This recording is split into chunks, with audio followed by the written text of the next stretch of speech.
Welcome students.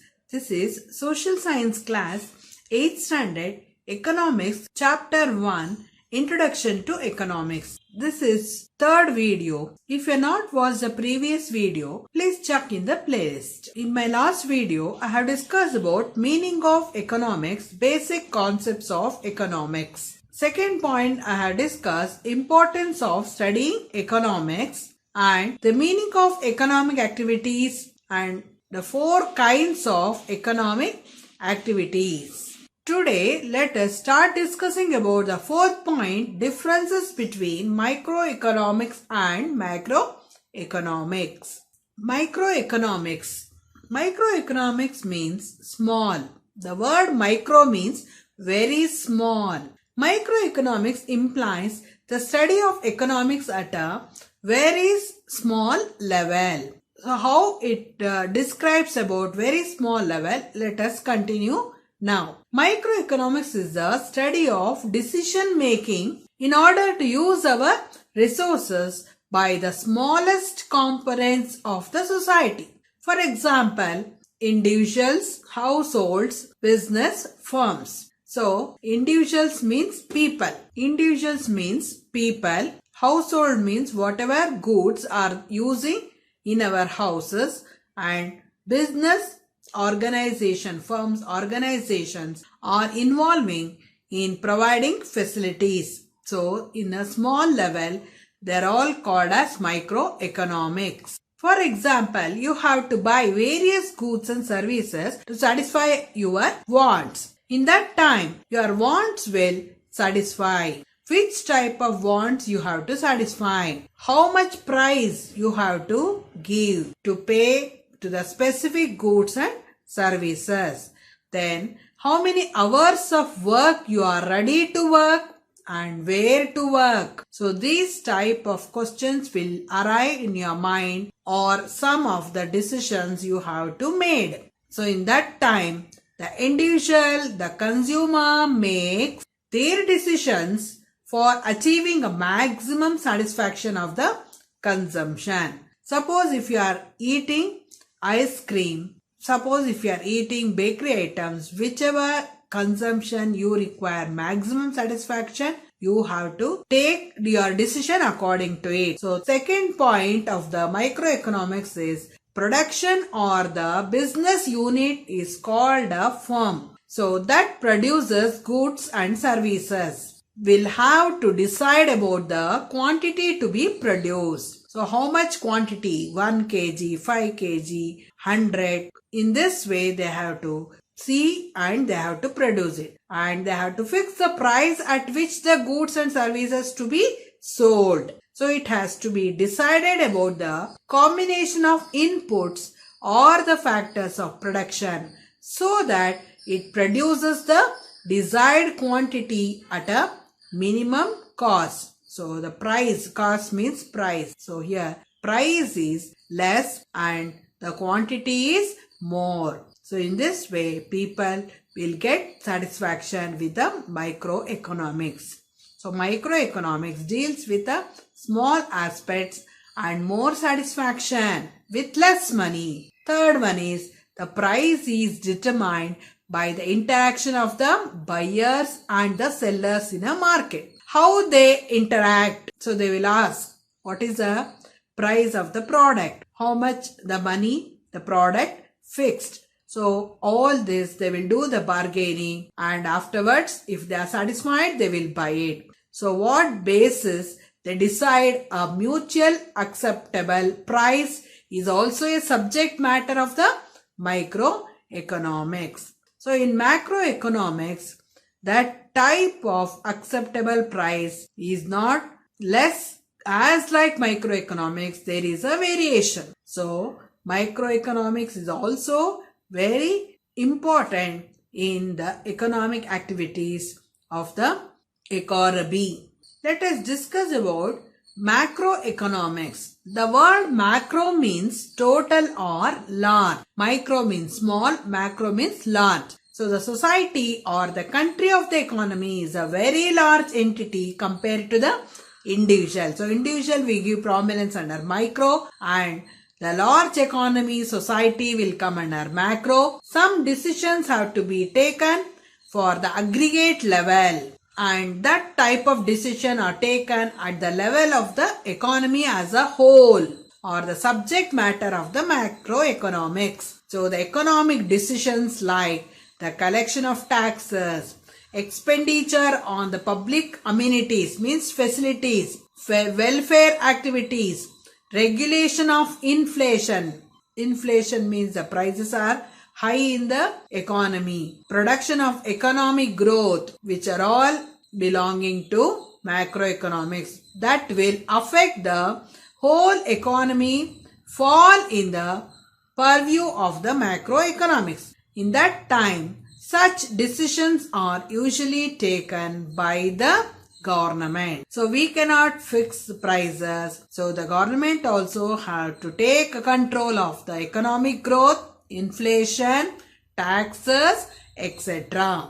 In this way, microeconomics studies individual buying goods and selling, whereas the buyer, the expenditure by the individual consumer will have his own satisfaction, their consumption expenditure. Then we add the consumption expenditure of all the individuals. So when we are adding, that will become a aggregate consumption expenditure of the whole society. Whole society will come under macro. So when we added up the economic income of all individuals, when we added up the income of all individuals in the society, then it will become total income of the country. The total income in economics is called as national income. So the study of these aggregates such as national income, total consumption expenditure of the country, that come under macroeconomics. Here, inflation or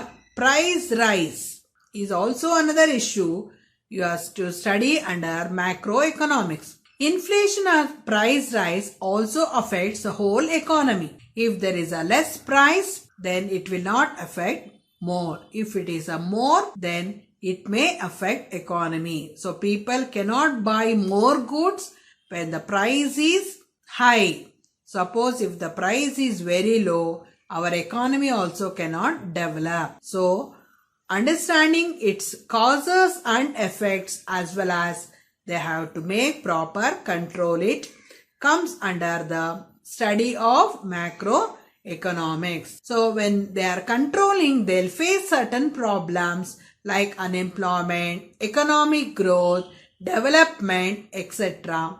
That also affects the whole nation. Hence, they are covered under the study of macroeconomics. So, unemployment, economic growth, development or the problems may affect that come under macroeconomics. In this way, economists says that it is said microeconomics is like studying a single tree in the forest, while macroeconomics is a study of the whole forest. Single tree, microeconomics, whole forest, macroeconomics. Microeconomics provides a worm's eye view of the economy, but macroeconomics provides the bird eye view of the economy. After discussing about microeconomics and macroeconomics, let us discuss about the next point is basic economic problems. The problems of economics arises due to the scarcity of resources. When the resources are less, we'll call as scarcity, limited, which forces us to make a suitable choice. That is both at micro and macro levels. In this context, economics tries to provide the answers to the following questions. So which are the three questions which comes under production is, one is what to produce, how to produce. Third one is for whom to produce. Let us discuss detail about it. First one, what to produce. An individual or society has to decide about what type of goods and services it has to produce. Whether to produce more food or more weapons or agriculture or industrial goods, education or health, consumer goods or machineries. So the people have to decide what type of goods the people are expected. How many people needs is important. The type and quantity of various goods produced depends upon the resources, availability on the one hand and requirements of the people on the another hand. So how many available resources are there? How many people are expected? So all these they have to decide in the industry or in the agriculture or in transportation, etc. So first problem is what to produce. After knowing about the first problem, next our economists will face how to produce. So under this there are different ways are there to produce goods in a given period. Different combination of inputs and resources can be used to produce a given amount of goods and services. This is called the technology of production. So whether to use a technology that uses more labor, some technology less labor. So labor intensive technology or capital intensive technology is to be decided by the society. This is essential to minimize the cost of production and efficient use of existing resources. So what technology, how many amount of laborers are required for the production, how much money cost it takes for the production and whether it is sufficient, whether it is correct. So all they have to decide on the basis of existing resources. The third point you have to discuss under this is for whom to produce. So you are producing goods but the people they have to use it. Who will get the goods so produced in what quantities? That is a problem of issue of the distribution.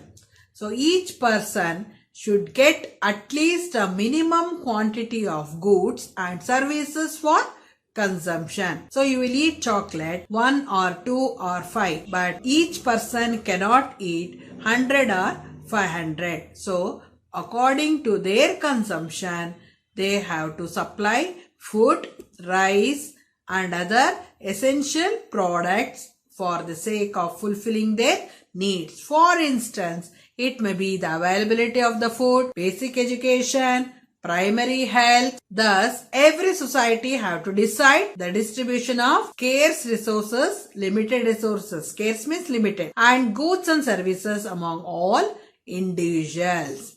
So every person require their own resources. So we have to distribute correct way and we have to fulfill their needs. Thus, the study of economics helps us to understand the correct use of resources and we have to make proper plan for their more efficient use in the future, and the economists usually advise the government on these matters. So they can ask the suggestion of the economists, then the government can implement new steps for the improvement of the economy. So as a result, what will happen is all being of the individuals and the country can be improved. So we have to solve these three problems, then definitely we can improve our economy. Now I will review these points whatever we have discussed today. First point, today we started discussing about microeconomics. Microeconomics means very small. The study of decision making to use resources by the smallest components of the society is called microeconomics. Under microeconomics, there are three terms will come. One is individual, second one is household, third one is business firms. The individual or the consumer makes decision for achieving maximum satisfaction from the consumption. Consumption means using goods and services. A production or a business unit called firm, and quantity they have to produce and they have kg or grams etc.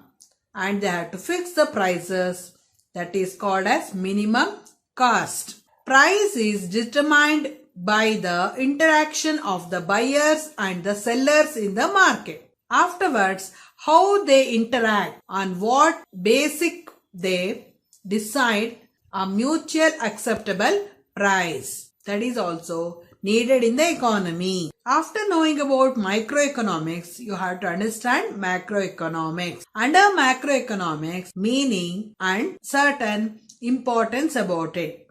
First one, micro means small, macro means total or large. Here, the level of economy we are discussing as a whole, the collection of taxes, public amenities, welfare activities, total income, that is also called as national income, inflation or price rise also affects the whole economy. Here, total consumption of expenditure is also be decided. Like this, micro signifies simple tree in a forest.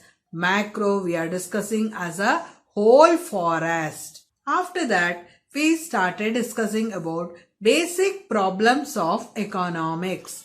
So one is what to produce. And what to produce means an individual or a society has to decide what type of goods it has to produce, what type of services has to be produced. For example, food, weapons, consumer goods, machineries, etc. So, what type of goods and what quantity of various goods all depends on one hand and the requirements of the people on the another hand. Second basic economic problem is how to produce. Different ways to produce given goods. So, they are involving technology of production and labor and capital. Labor means workers. Capital means money. Whatever they are investing for the production purpose. Fifth one, this is essential to minimize the cost of production and efficient use of existing resources. So, how much of money they require for production and within the limited resources, how they can use and produce and fulfill the needs of the people. Third basic problem is for whom to produce. Here, goods are produced and what quantities they have to produce, that they have to see. Then second one, minimum quantity of goods and services they have to produce. Every society have to decide to distribute the scarce resources. Fourth one, goods and services among all individuals is essential. Thus, the study of economics helps us to understand the correct use of resources and we have to make proper plan for their more efficient use of resources in the future. And all these we are doing for the well-being of the people of a country and it can be improved. Our country can make a development when we are studying about economics. Therefore, economics is more helpful to understand the basic problems of the country and we can make proper plan for the development of the country. So with this point, I will conclude the explanation about first lesson of economics, introduction to economics. So in my next video, I will discuss about question and answers of this lesson. Thank you, children.